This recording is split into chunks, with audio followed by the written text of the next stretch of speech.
Class 11th के बच्चों को आज हम बताने जा रहे हैं कार्बनिक यौगिक के अणुभार का निर्धारण।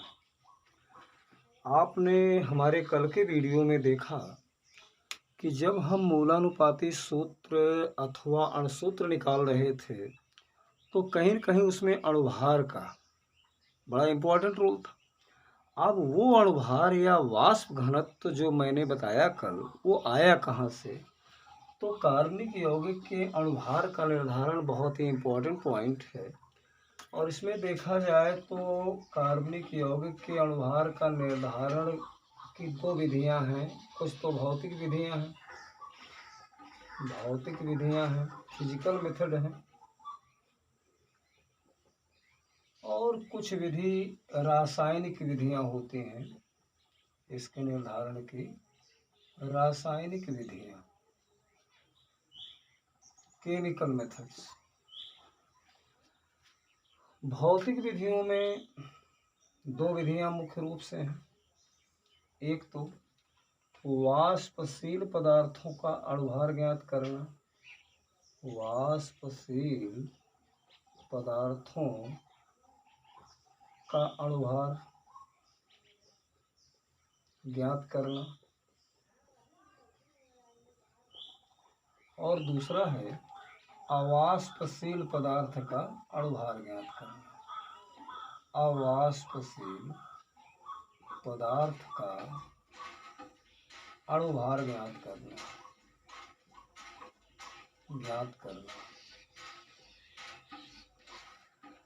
अब वाष्पशील पदार्थ का अणुभार जो ज्ञात किया जाता है, इसके लिए दो विधियां प्रयोग में लाई जाती हैं। एक तो विक्टर मेयर विधि,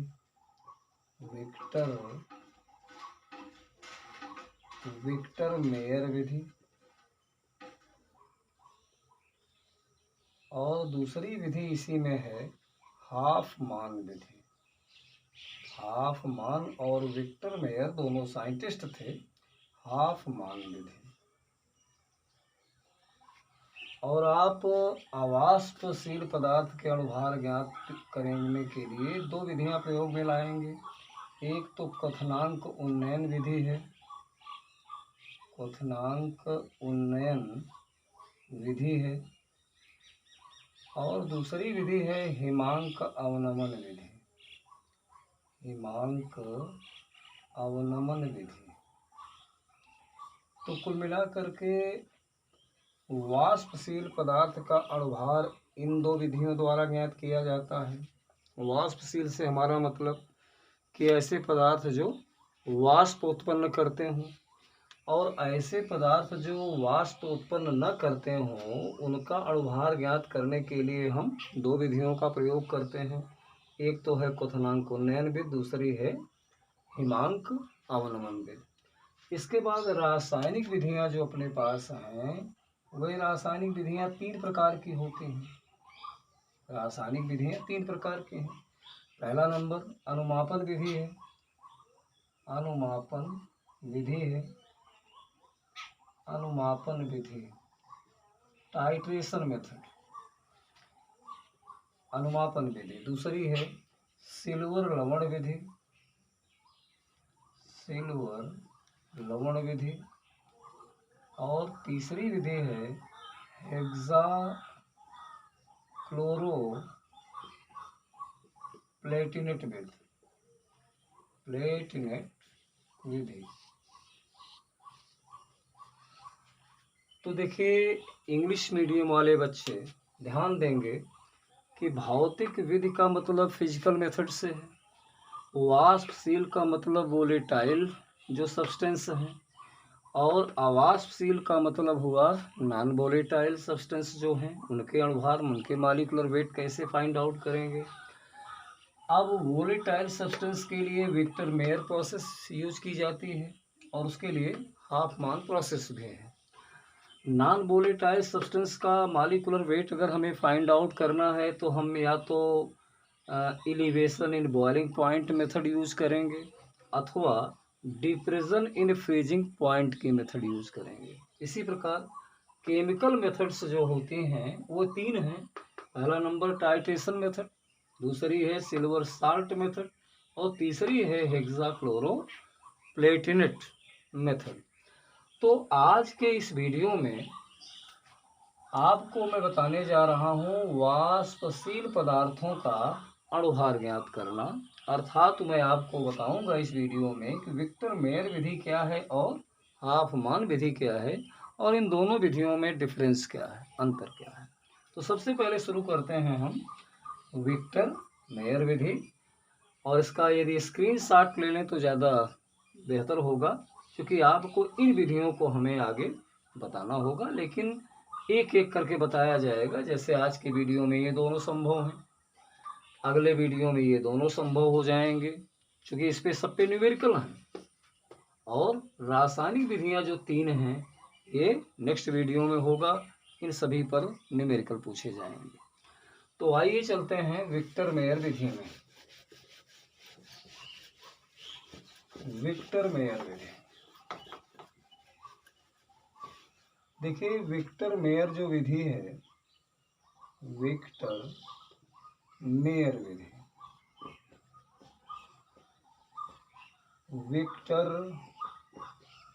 मेयर प्रोसेस, इस विधि को जानने के लिए सबसे पहले तो हम इसका लेवल डायग्राम देखेंगे कि कैसे होता है इसमें।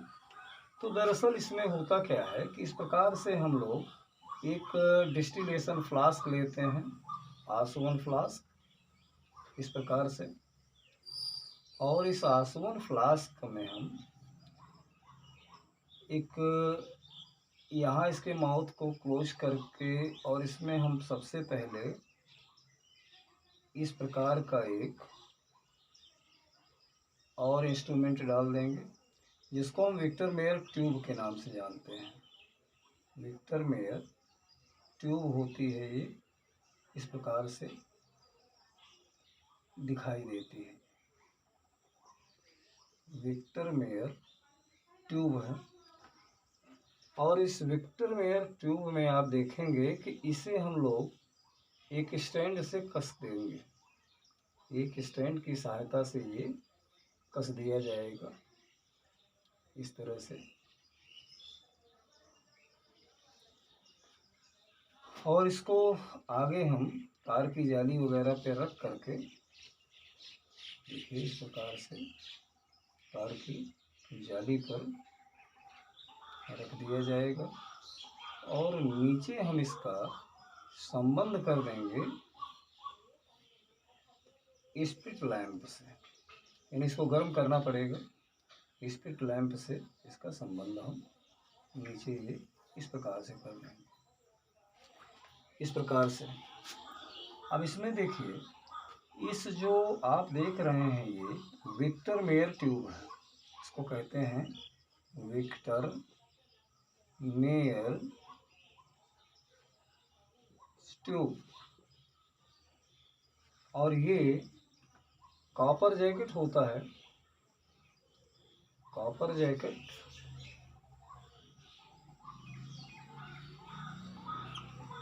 इसके अंदर इस प्रकार से हाफ मान बोतल रखी जाती है, एक हाफ मान बोतल रख दी जाएगी, ये हाफ मांस बोतल रखी जाएगी। इसके अंदर रखा जाएगा ऑर्गेनिक कंपाउंड, यानी कार्बनिक पदार्थ जो वोलेटाइल है, यहाँ रख दिया जाएगा। अब इसमें देखिए होता क्या है कि यहाँ से हम लोग कुछ लिक्विड को गर्म करेंगे। लिक्विड से हमारा मतलब वाटर हो सकता है, क्योंकि वेपर प्रोड्यूस करनी पड़ेगी, और इस वेपर की जो ये यहाँ से ये सब वेपर यहाँ से निकलती रहेगी इस प्रकार से। अब इसका जो संबंध देख रहे हैं आप ये वाले का, तो यहाँ से जो संबंध है इसको हम और आगे बढ़ा देंगे इसको, और इस संबंध को, इस ट्यूब को हम ला करके इस प्रकार से एक दूसरे ग्रेजुएटेड ट्यूब में इसका संबंध कर देंगे। एक ग्रेजुएटेड ट्यूब होगी यहाँ पर, और ग्रेजुएटेड ट्यूब जो है बाकायदा स्टैंड पर रखी होगी, ताकि ये गिरे ना। इस प्रकार से एक और स्टैंड यहाँ पर किनारे लगा करके इसको हम यहाँ से इस प्रकार से रख देंगे और इसको एक बीकर के अंदर रखा जाए तो ज़्यादा बेटर होगा इस प्रकार से। और ये ग्रेजुएटेड होगी है, यानी इसमें अंशांकित होगी बना होगा। तो इस प्रकार से एक इंस्ट्रूमेंट होता है ये। इसको पूरे को कहा जाता है विक्टर मेयर उपकरण। विक्टर मेयर उपकरण में मैंने क्या किया, वोलेटाइल ऑर्गेनिक कंपाउंड को मैंने हाफ मान बोतल के अंदर रख दिया, लिक्विड से वेपर प्रोड्यूस करी, स्टीम पैदा होगी लिक्विड से, उस स्टीम की सहायता से ये हीट किया जाएगा और जब लिक्विड की जो वेपर होगी वो यहाँ से होती हुई बाहर निकल जाएगी। लेकिन जो यहाँ पर ये कंपाउंड वेपर प्रोड्यूस करेगा, चूँकि आप जानते हैं कि ऑर्गेनिक कंपाउंड हमारा कैसा है, वोलेटाइल है। वोलेटाइल माने वाष्प उत्पन्न करता है। तो जब वाष्प उत्पन्न करेगा तो ये वाष्प हाफ मान बोतल से होती हुई, ये देखिए वाष्प यहाँ से निकली और ये आउटलेट पाइप द्वारा होती हुई यहाँ पर पहुँचेगी। तो यहाँ पर एक्चुअली क्या करेगी वो, कि जो एयर रहेगी उसको डिस्प्लेस करेगी, यानी डिस्प्लेस्ड एयर यहाँ दिखाई देगी। डिस्प्लेस्ड एयर माने विस्थापित की गई वायु।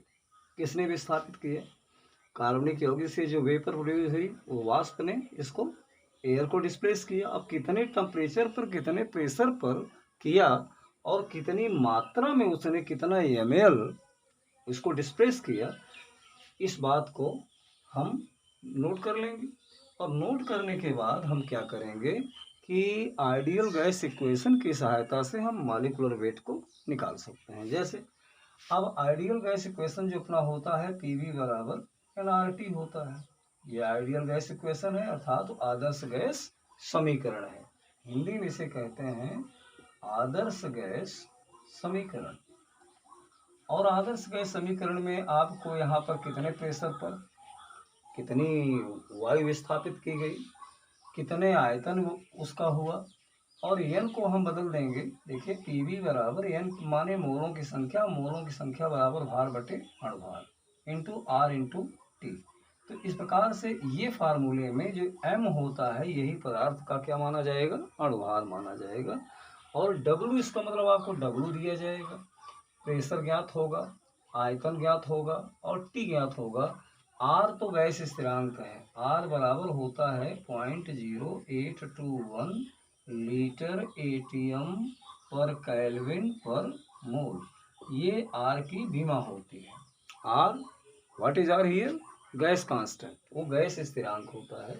तो इस प्रकार से हम आगे चल करके अगर ये कैलकुलेशन हमको मिल जाए तो फिर हम आदर्श गैस समीकरण की सहायता से हम अपने कार्बनिक यौगिक जो हमारा वाष्पशील है, वेपर प्रोड्यूस करता है, तो उसका हम अणुभार निकाल सकते हैं। आइए एक न्यूमेरिकल में देखें इसको कैसे निकाला गया होगा। जैसे प्रश्न जब दिया जाएगा, लिखा जाएगा कार्बनिक यौगिक का भार, कार्बनिक यौगिक का भार लिख दिया जाएगा सबसे ऊपर कि विक्टर मेयर क्वेश्चन होगा ये, विक्टर मेयर विधि से प्राप्त आंकड़े निम्न है, ऐसा दे देगा। निम्न है, क्या निम्न है, कार्बनिक यौगिक का भार देगा, क्योंकि हाफ मान बोतल में आपने देखा था कार्बनिक यौगिक लिया गया था, कार्बनिक यौगिक का कुछ तो भार होगा। भार मान लीजिए 0.1133 ग्राम ये दे दिया गया। और उसके बाद शुष्क वायु का जो आयतन होगा, जितना शुष्क वायु का आयतन यानी वही आपके वाष्प का भी आयतन बनेगा, क्योंकि अपने आयतन के बराबर ही वायु को विस्थापित करती है वो। ये मान लो उसने 22.8 ml दे दिए। और ताप यहाँ पर रखा गया, जब वायु विस्थापित हुई तो टेम्परेचर क्या था 15 डिग्री सेंटीग्रेड। और दाब क्या रहा होगा, दाब मान लीजिए 750 मिलीमीटर रहा। और एक चीज़ ये भी दे देगा कि 15 डिग्री सेंटीग्रेड पर जल का वाष्प दाब जो होता है जल का वाष्प दाब जो होता है वो 13 मिलीमीटर है, ऐसा उसने दे दिया। तो कुल मिला करके ये आंकड़े वो प्रश्न में दे देगा और कहेगा इन आंकड़ों की सहायता से, इन आंकड़ों की सहायता से, इन आंकड़ों की सहायता से यौगिक का अणुभार एवं वाष्प घनत्व ज्ञात कीजिए, वाष्प घनत्व ज्ञात कीजिए। पूछ रहा है आपसे मॉलिक्यूलर वेट और वेपर डेंसिटी। इस प्रकार से विक्टर मेयर ये क्वेश्चन में इंडिकेट जरूर किया जाएगा ताकि आपको पता चले कि हम किस विधि से आप ये आंकड़े निकाले गए हैं। तो इसमें देखिए करना क्या है आपको, एक तो ये करना है कि हमें चाहिए शुष्क वायु का दाब, शुष्क वायु का दाब चाहिए, शुष्क वायु का दाब चाहिए। इसलिए जो भी दाब दिया जाए उसमें जल का वाष्प दाब माइनस कर देना चाहिए, यानी 750 माइनस 13 बराबर 737 मिलीमीटर, ये आपका प्रेशर आ गया। टेम्परेचर जो दिया जाए वो टेम्परेचर में क्या करना पड़ता है, 15 डिग्री सेंटीग्रेड में 273 अगर जोड़ दिया जाए तो 288 केल्विन टेम्परेचर बना, यानी टेम्परेचर को केल्विन में कन्वर्ट कर लेते हैं। अब आप लिख सकते हैं कि 288 केल्विन ताप तथा 737 मिलीमीटर दाब पर शुष्क वायु का आयतन जो मिला, शुष्क वायु का आयतन जो दिया गया है प्रश्न में वो है 22.8 ml। अब ये चीज़ें जब क्लियर हो जाएं तो आपके क्वेश्चन का आंसर ये होगा। ये अगर ये चीज़ें क्लियर हो गई तो आप सीधे सीधा फार्मूले में वैल्यू पुट कर दो, यानी PV बराबर W/M into R into T, ये लगा देना है। P कितना रखोगे, 737 मिलीमीटर बटे 760 करना पड़ा क्योंकि मिलीमीटर है। 760 मिलीमीटर बराबर एक वायुमंडलीय दाब होना चाहिए, तो दाब किस में होता है, वायुमंडलीय दाब में, इसलिए 760 से डिवाइड करना पड़ेगा। आयतन है 22.8 ml, तो 22.8 ml को भी 1000 से डिवाइड करना पड़ेगा। क्यों, क्योंकि ml में है और आयतन होना चाहिए लीटर में। बराबर W दिया है पदार्थ का भार कितना, 0.1133 अपान M छोड़ दीजिए, ये तो निकालना है। R की वैल्यू 0.0821 और टेम्परेचर आपका 288। अगर हम इसको सॉल्व कर लें टोटल तो हमें अणुभार निकल आएगा। क्योंकि सारी वैल्यू अगर पता है, केवल एक वैल्यू अननोन है, उसे निकाला जा सकता है। तो m बराबर आ जाएगा 121.17, ये अणुभार आ गया। तो पदार्थ का जो अणुभार आया वो अणुभार कितना मिला, m जिसको कहते हैं 121.17। तो वाष्प घनत्व अगर निकालना है, वाष्प घनत्व यानी वेपर डेंसिटी, अगर वेपर डेंसिटी निकाला जाए तो ये अणुभार बटे 2 होती है, अर्थात 121.17 को 2 से डिवाइड किया जाए तो ये आ जाएगा 60.585। इस प्रकार से जो प्रश्न में पूछा गया था वो इस तरह से विक्टर मेयर प्रोसेस द्वारा बड़ी आसानी से निकाला जा सकता है। आइए देखते हैं हाफ मान विधि में क्या होता है। इसका क्वेश्चन का स्क्रीनशॉट विद आंसर तैयार रखिए। हाफ मान विधि में दरअसल ऐसे पदार्थ को लिया जाता है जो अपने क्वथनांक या उसके निकट ताप पर अपघटित हो जाते हैं, जैसे CCl4। तो याद रखिए कि जो हाफ मान विधि है, हाफ मान विधि है,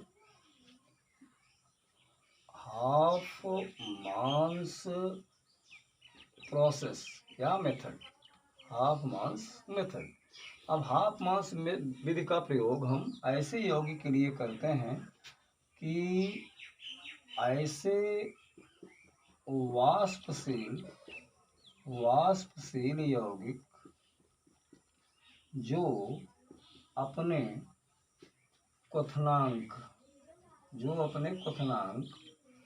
पर अपघटित हो जाते हैं, यानी टूट जाते हैं, डिकम्पोज हो जाएंगे, अपघटित हो जाते हैं। जैसे CCl4 कार्बन टेट्राक्लोराइड